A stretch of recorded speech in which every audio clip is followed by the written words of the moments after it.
Today's trip takes us to Wolf River Cave, located in Fentress County, Tennessee. This cave is also known as Blowing Hole Cave and Jaguar Cave. It is very close to Sergeant Alvin C. York State Park in Pall. The cave has over 8 miles of surveyed passages and is a habitat for several bat species. Most of the areas of the cave where human and jaguar footprints are located are well marked with signage and tape. If you visit the cave, please show the proper respect and stay out of these research areas. Wolf River Cave is home to a variety of animal life. It has a very large Indiana bat population. Besides those critters that fly, the cave is also a habitat for long-tailed salamanders, cave salamanders, southern cavefish, cave beetles, and the elusive and rare pseudoscorpion. The cave has one main passage and then splits off into 2 sections, the Tremendous Trunk and the Horrendous Trunk. Our trip today takes us through the Tremendous Trunk, in which the end goal is reaching the Enchanted Forest, a section of cave that is highly decorated with breathtaking formations.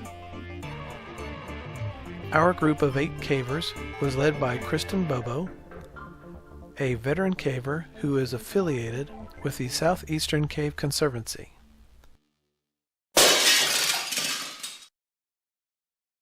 So this is just a dead-end room up here to the right. Now, the Indians did have a hearth here, so they cooked up there, probably in bad weather. There's a prehistoric rock wall up there. They don't know how old it is, but the archaeologists say it's prehistoric. Cool. And there's a bunch of mussel shells, and it's like this thick with charcoal where they had their hearth. But it's a dead end, so we're going to go this way. Dated from various parts of the cave. There's cane torch fragments that we dated. All of it is right a little shy of 5,000 years old.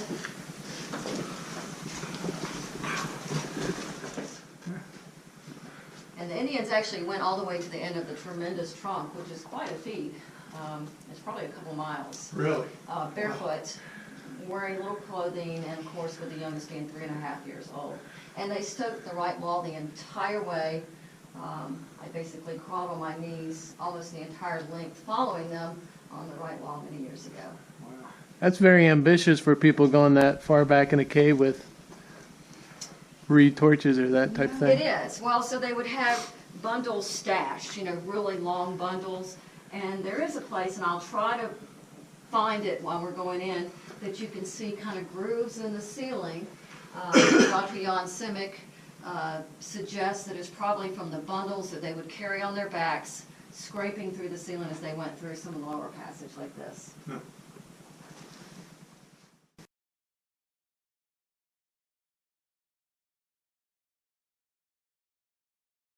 You can go up these things and kind of look and see if you can find the better one. I think the 3.5-year-old child was either over there or he might be in the pool. But, so here's a cat track. Here's a cat track. This is a human footprint. There's places where they walked over the cat tracks. I just wonder what they were thinking. Wow. Pretty hardcore to come all the way back here. Yeah, well, and they went to the end, although they were visiting, with the groups went here. So we've got more over there. Besides beautiful formations, this cave has a significant historical relevance. Back in 1976, some cavers found some 5,000-year-old ancient footprints while they were surveying.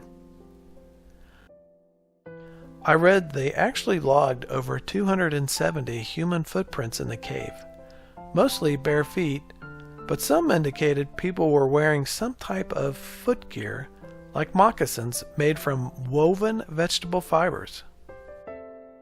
It is difficult to tell what parts of the cave were visited by these people, since the cave does flood. Sometime between 10,000 and 35,000 years ago, a couple of jaguars became trapped in the cave.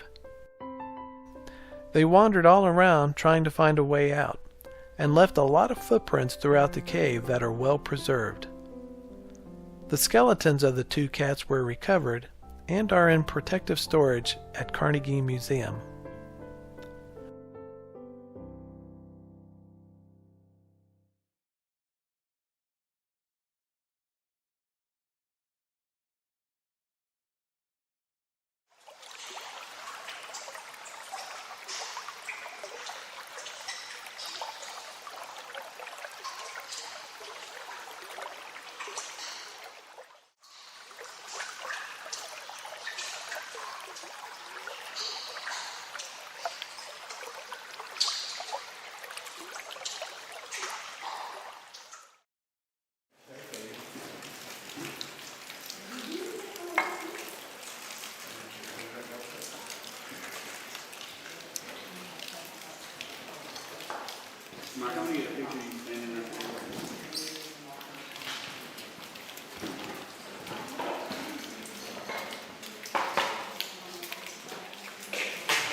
Well, we have gypsum flowers here. We have selenite needles underneath this wall. It's just a different form of calcium carbonate. It's got like one more molecule or one less or something. You know, it's.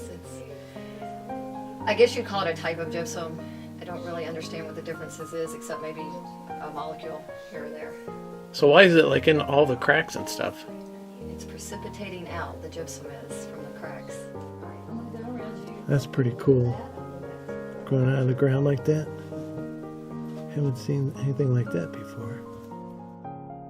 Here we see some gypsum flowers growing on the side of the wall. It's interesting to see how the crystal curls around itself. They sort of look like alien fingernails.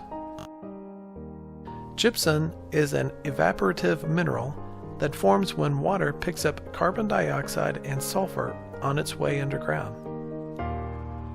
Other gypsum forms may look like needles, feathers, snowballs, and snowy fields. This is the first major cave feature you come to. The people in our group have been caving for years, so I asked them to tackle this obstacle in a creative way. Let's have a look. The Towering Inferno is a two-stage ascension to an upper level. The first part requires you to climb up a muddy slope.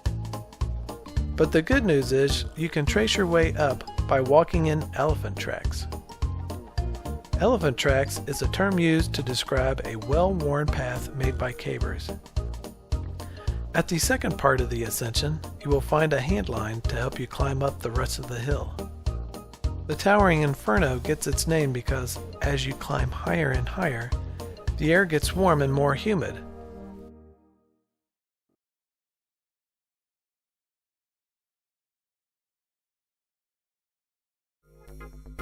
This is another interesting feature in the cave. On the left side of the screen, our group is climbing up the lower half of the staircase, and on the right side of the screen, we're descending from the upper half of the staircase. Some of these rocks can be kind of slippery, so it's a good idea to wear a shoe that has a good cleat. It's pretty easy climbing. No hand lines are really needed to navigate this part of the cave.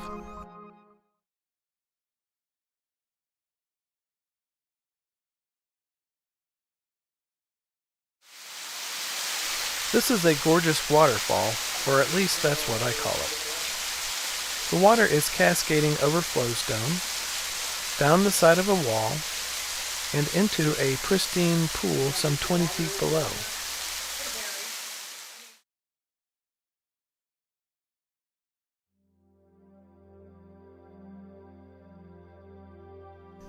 This is the start of the tremendous trunk.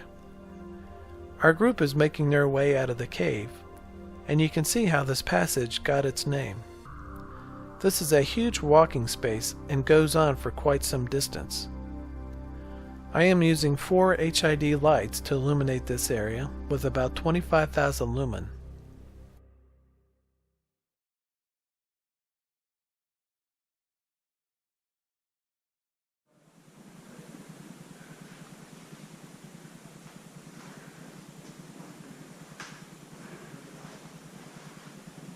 It's interesting because the bottoms of that anastomosis look like they've been broken off or knocked off by maybe something in the floodwaters, or it's just interesting. Like that spot right there, why is it so, oh, look at needles. Oh, yes. Selenite needles growing out of the, I've never noticed those before.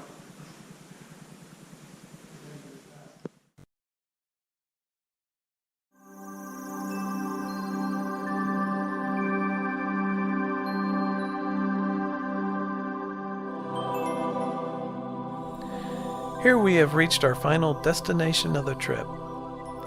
This is the best feature in the tremendous trunk section of the cave.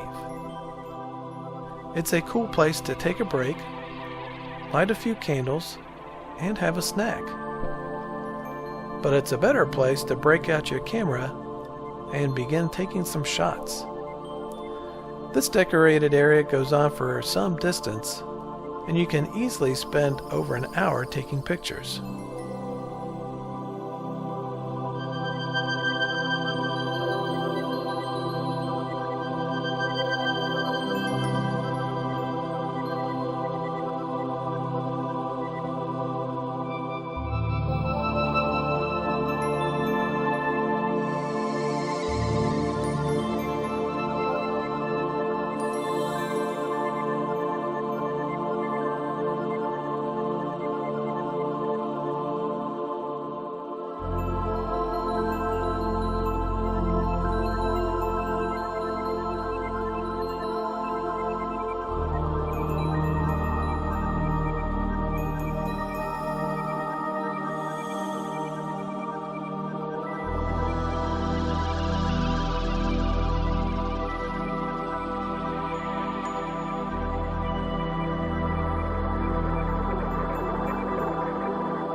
Here's a tricky cave feature that will test your sense of balance.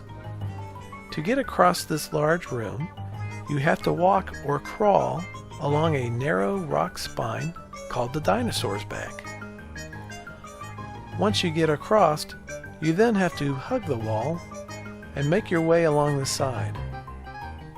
There isn't much space for your feet, and if you miss a step, you'll have an unpleasant slide all the way to the bottom of the room.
We see a glimmer of light at the end of the tunnel as we head toward the gate.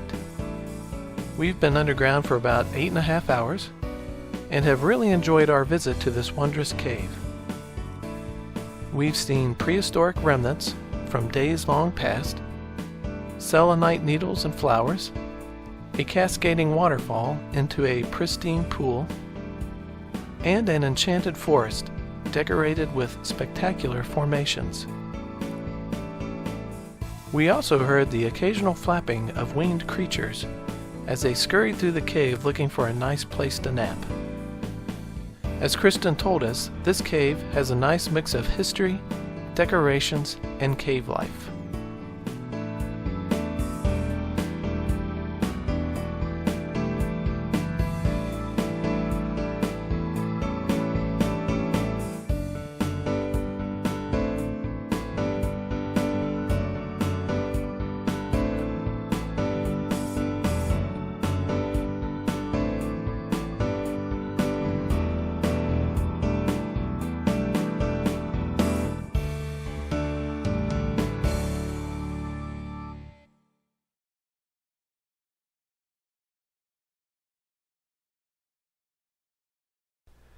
If you would like more information on this cave or the Southeastern Cave Conservancy, please check out this website.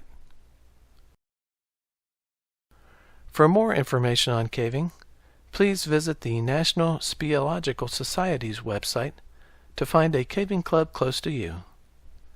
Thanks for watching.